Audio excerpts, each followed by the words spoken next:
It's Pete from Cheap Homesteading. I'm in the garage tonight and I wanted to show you what the next project is going to be.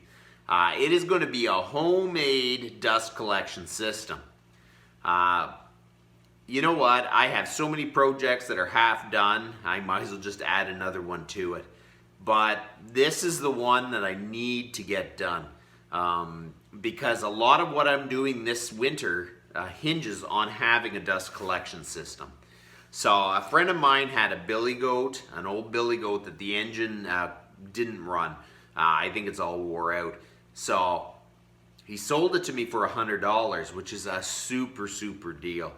And I'm going to take the engine off it and we're going to build brackets and some pillow blocks, and we're going to try to replace the engine with an electric motor. I want to have this unit inside the shop. I don't want it outside.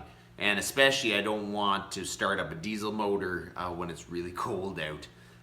That just is going to cause a lot of problems. So this is what a billygoat debris loader looks like. What it is a big vacuum, really. This is meant to be on the back of a truck, and you put a pipe on here and it sucks up leaves and sticks and everything, and it shoots it into the back of the truck. And if it's able to suck up leaves and sticks and clear it, this should really move dust and wood chips. It comes with a little diesel motor, and it's a Princess Auto diesel motor, so it's been changed out. So I really don't want that on there, but we are going to keep this for another project. What I'm going to have to build is brackets that come across that is the right height to replace the crank. So we're going to have 2 pillow blocks, a pulley, then we're going to have the electric motor here. I got a 3-horse electric motor, which is pretty strong.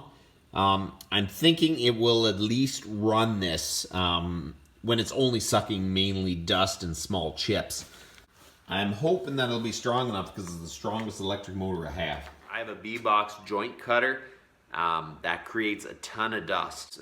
I won't be able to run it this winter if I don't have a dust collection system. And not only just a dust collection system, a massive dust collection system. And I just can't afford to go out and buy a huge system. I wanted to show you what the next project was. I really need to get this done in a reasonably quick manner because I need to start running dust collection piping to each one of my equipment. My garage is a horrible mess right now, so I need to clean that on top of everything. So that's what I'll be doing for the next little while, and you guys have a good one.